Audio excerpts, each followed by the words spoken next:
Assalamualaikum warahmatullahi wabarakatuh. Perkenalkan, nama saya Gerhana Malik Ibrahim, NPM 2315061032.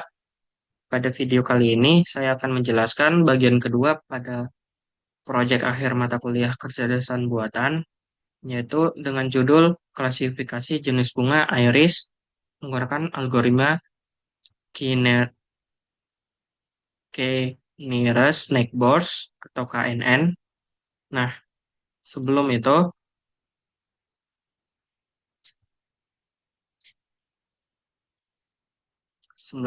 mari kita jelaskan terlebih dahulu apa itu learning, karena pada project ini saya menggunakan metode learning.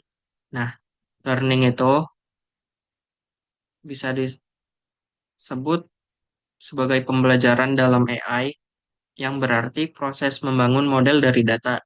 Nah, agar sistem bisa mengenali pola dan membuat prediksi terhadap data baru, dalam proyek ini pendekatan yang digunakan adalah supervisor learning, di mana model dilatih menggunakan data yang sudah diberi label. Nah,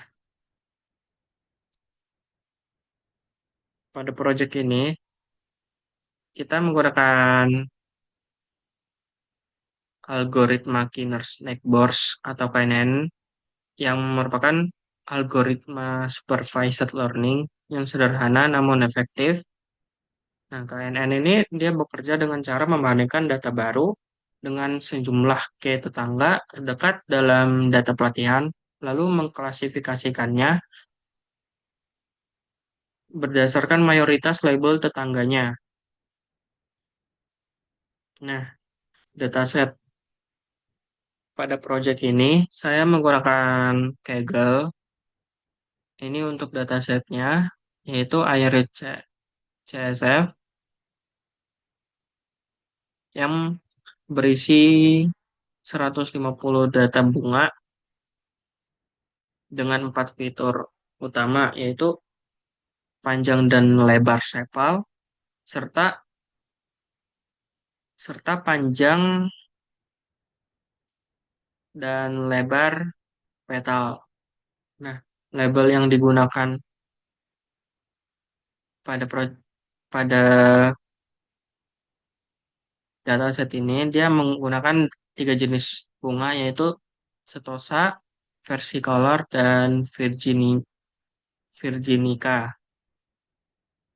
Oke, baik, langsung saja ke programnya. Pada baris pertama, dia itu mengimpor library pandas dengan memberi alias PD. Nah, library ini digunakan untuk membaca dan mengolah data dalam bentuk tabel. Terus, dia pada baris kedua, dia library mengimpor fungsi trend test split ini dari modul sklearn model selection. Nah, fungsinya ini dia digunakan untuk membagi dataset menjadi data latih dan data uji. Terus pada baris ketiga, dia mengimpor kelas Kinect-Borz, classifier ini dari sklearn Neckborz. Nah, ini dia merupakan implementasi dari algoritma KNN untuk klasifikasi. Terus pada baris keempat, dia mengimport fungsi akurasi score dari sklearn matrix. Nah, itu dia untuk menghitung akurasi antara hasil prediksi dengan label yang sebenarnya. Terus import terakhir itu dia mengimpor label encoder dari sklearn processing. Nah, itu digunakan untuk mengubah label kategori menjadi bentuk numerik agar bisa diproses oleh model. Nah, terus selanjutnya ini pada baris ketujuh, itu terdapat pendeklarasian di mana variabel df ini dia menyimpan file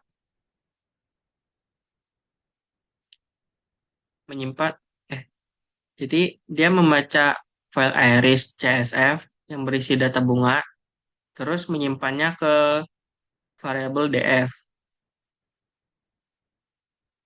yang dimana file iris CSV ini dia harus di dalam folder yang sama pada dengan kode ini agar bisa di running. Terus terdapat pembuatan variabel X yang berisi data panjang dan lebar sepal, terus terus panjang dan lebar petal. Ini untuk mendeklarasikannya ke variabel X. Terus ada pendeklarasian variabel Y yang diambil dari tabel spesies. Jadi dia udah include jenis bunga irisnya yang tadi udah kita sebutin, yaitu ada Setosa, Versicolor, dan Virginica. Nah, terus baris ke-12 ada LE sama dengan label encoder. Jadi itu dia mendeklarasikan LE dari kelas label encoder untuk digunakan dalam konversi label string menjadi angka. Nah, terus pada baris ke-13 dia mengubah nilai Y yang berupa string menjadi bentuk numerik menggunakan fit transform ini. Nah, hasil konversinya itu disimpan ke Y encoded. Terus pada baris ke-15 sama 16 dia membagi data jadi dua bagian, yaitu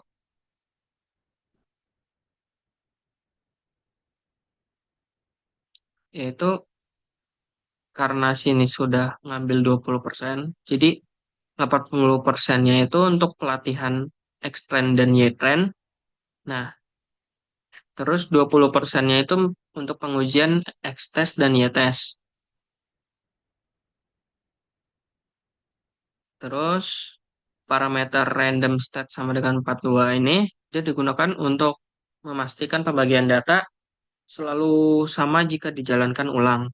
Terus ada pada baris ke-19 dia ngebuat objek model dari kelas Kinect Classifier itu dengan parameter nNeighbors sama dengan 3, yang artinya model akan mempertimbangkan tiga tetangga terdekat untuk klasifikasinya. Terus terdapat baris ke-20, dia itu melatih model menggunakan data latih X-Trend dan Y-Trend agar dapat mengenali pola dari data tersebut. Nah, terus ada baris ke-22, dia itu menggunakan model yang telah dilatih untuk memprediksi label pada data uji, yaitu X-Test. Nah, hasil prediksinya itu disimpan ke YPRED. Terus pada baris ke-23, dia menghitung akurasi model dengan membandingkan hasil prediksi tadi dengan label yang sebenarnya, yaitu Y-Test. Terus dia menampilkan teks akurasi model dengan dalam bentuk presentasi dengan dua angka di belakang koma. Nah, terus pada baris ke-26 dia mendefinisikan sebuah data input baru berupa list fitur sepal dan petal tadi. Nah, nilai ini akan digunakan untuk menguji prediksi model terhadap data baru.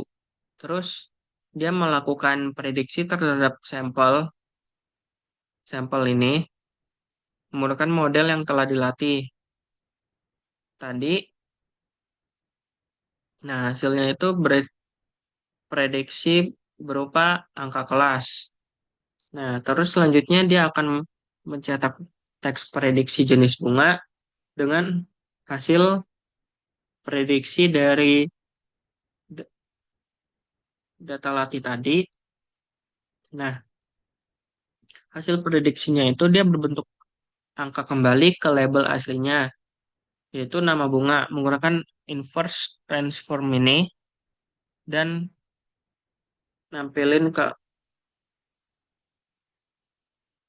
layarnya. Kita langsung run saja.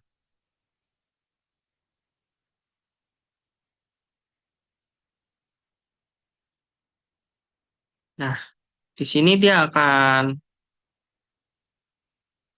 mencetak teks ini dengan persentase yang sudah diatur tadi. Nah, di sini dia mencetak 100%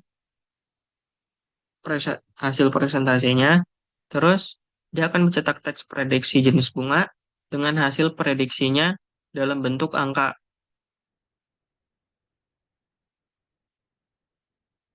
Eh, yang tadinya berbentuk numerik, terus diubah menjadi menggunakan inverse transform ini jadi nama bunganya. Nah, jadi hasilnya itu bunga iris atau yang tadinya berbentuk numerik ini. Baik, sekian hasil penjelasan dari saya. Wassalamualaikum warahmatullahi wabarakatuh.